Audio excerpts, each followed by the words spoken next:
గాడిలో పెడుతూ పాలనా యంత్రాంగాన్ని గాడిలో పెడుతూ ఏ ఆశల కోసమైతే తెలంగాణ రాష్ట్ర ప్రజలు ఈ రాష్ట్రాన్ని తెచ్చుకున్నారో వాళ్ళ ఆశలు నెరవేర్చడం కోసం ఈరోజు ఇందిరమ్మ ఇల్లు ఇస్తా ఉన్నాం. ఆలోచన చేయండి. 4,50,000 ఇళ్లని ఒక్కొక్క ఇంటికి 5 లక్షల లెక్క ప్రతి శాసనసభ నియోజకవర్గంలో ఇవాళ 3,500 ఇళ్లకి తగ్గకుండా ఇందిరమ్మ ఇళ్లను శాంక్షన్ చేసి ముందుకు వెళ్తా ఉన్నాం. ఈ ఛాలెంజ్ చేస్తా ఉన్నాం. ఆ రోజు మీరు డబుల్ బెడ్రూమ్ ఇళ్లు కడతా అని చెప్పి 10 సంవత్సరాలు కట్టలేదు. ఈరోజు మేము అనౌన్స్ చేసి మొదలు పెట్టాం. ఏ నియోజకవర్గానికైనా పోదాం, మేము 3,500 ఇళ్లకు తక్కువ కాకుండా ఎక్కడైనా శాంక్షన్ చేశామో చూపిస్తాం. ఒక్కొక్క ఇంటికి 5 లక్షల రూపాయలు ఇస్తా ఉన్నాం. ఇది మా నిబద్ధత. ఇవాళ ఈ రాష్ట్రంలో ఉన్నటువంటి పేద వర్గాల గురించి ఆలోచన చేశాం. ఆ ఆలోచన ఏ స్థాయికి వరకు మేము తీసుకెళ్లామంటే ఈ రాష్ట్రంలో ఉన్నటువంటి 93 లక్షల కుటుంబాలకి 1,15,00,000 కుటుంబాలుంటే 93 లక్షల కుటుంబాలకి ఇవాళ సన్నబియ్యం ఇస్తా ఉన్నాం. ఈ దేశ చరిత్రలో ఎక్కడా లేదు ఈ సన్నబియ్యం ఇచ్చే కార్యక్రమం. రమ్మని వచ్చి చూడండి. రేషన్ కార్డు ఉన్న ప్రతి కుటుంబానికి ఇవాళ సన్నబియ్యం ఉచితంగా ఇస్తున్నాం. మీకు చేతనైతే ఆ ఇంటికి వెళ్లి చూసి వాళ్ళతో కూర్చొని భోంచేసి చూడండి.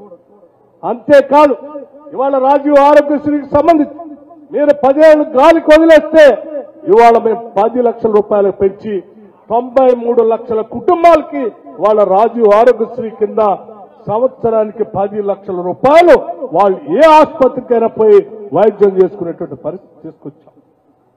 ఈరోజు మీరు రాష్ట్ర వ్యాప్తంగా ఆనాడు ఉద్యోగాలు వదిలేస్తే మేము రాగానే 60,000 ఉద్యోగాలు ఇవాళ ప్రభుత్వ పరంగా వాళ్ళకి నియామక పత్రాలు ఇవ్వటమే కాకుండా 10 సంవత్సరాలు మీరు అధికారంలో ఉండి గ్రూప్ 1 పరీక్షలు కూడా నిర్వహించలేక పాపం తెలంగాణ రాష్ట్రం కోసం ఉద్యమించినటువంటి అనేక మంది వేలాది మంది నిరుద్యోగ యువతి యువకులు వయసు అయిపోయి అల్లా లక్షణాన్ని ఏడుస్తా ఉంటే కూడా మీరు పట్టించుకోలేదు.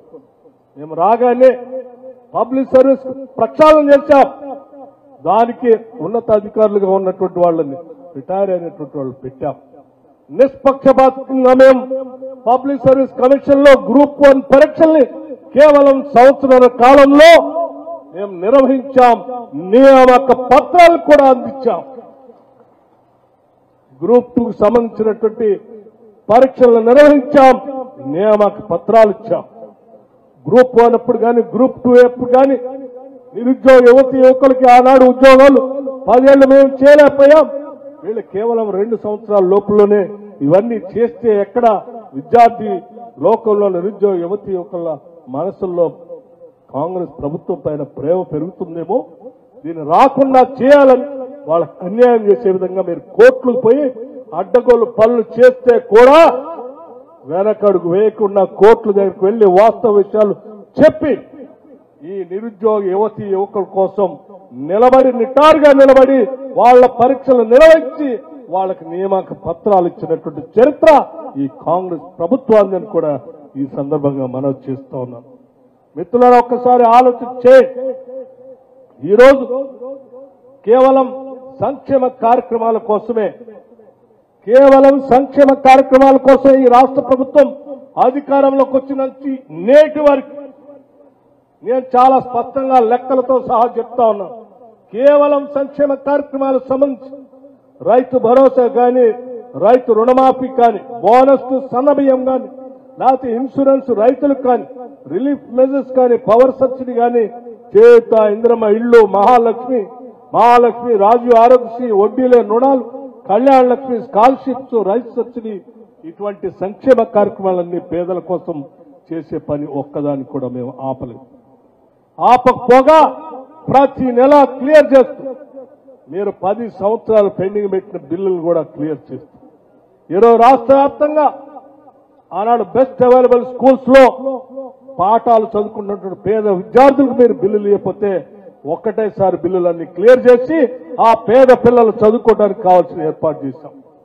రాష్ట్ర వ్యాప్తంగా ఈరోజు young India integrated residential schools 100 schools పైబడి ఒక్కొక్క స్కూల్ కి 200 కోట్ల రూపాయల లెక్క 25 ఎకరాలకు తగ్గకుండా శాంక్షన్ చేశాం. ప్రపంచంతో పోటీ పడేటట్టుగా ఇంగ్లీష్ మీడియం చదివిస్తూ అందులో ఇంటర్నేషనల్ సిలబస్ ఉండేటట్టుగా కావలసినటువంటి అన్ని ఎక్స్ట్రా ఫెసిలిటీస్ అన్ని కూడా ఏర్పాటు చేసి ఇవాళ ఇంటర్నేషనల్ స్కూల్స్ లాగా ఉండేటట్టుగా మనం స్టార్ట్ చేసుకుంటున్నాం. చివరికి పరిగి శాసనసభ నియోజకవర్గంలో కూడా young India integrated residential school 200 కోట్ల రూపాయలతో 25 ఎకరాలతో ఇక్కడ కూడా శాంక్షన్ చేశాం. అంతేకాదు ఇటువంటి సంక్షేమ కార్యక్రమాలు ఎప్పుడు ఏ అవసరం వచ్చినా ఏ మాత్రం వెనకడుగు వేయకుండా ఈ రాష్ట్ర ప్రభుత్వం ఇప్పటికీ 1,06,310 కోట్ల రూపాయలు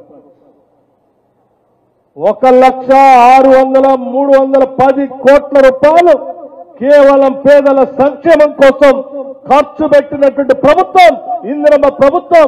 ఇది లెక్కల సోతహా నిరూపించడానికి మేము సిద్ధంగా ఉన్నాం. నేరుగా వారి అకౌంట్ లో వారికి వస్తే ఖర్చు పెట్టినటువంటి విధానం. ఇది ఇందిరమ్మ ప్రభుత్వానికి ప్రజల పట్ల ఉన్నటువంటి నిబద్ధత. ఈరోజు రాష్ట్ర వ్యాప్తంగా అనేక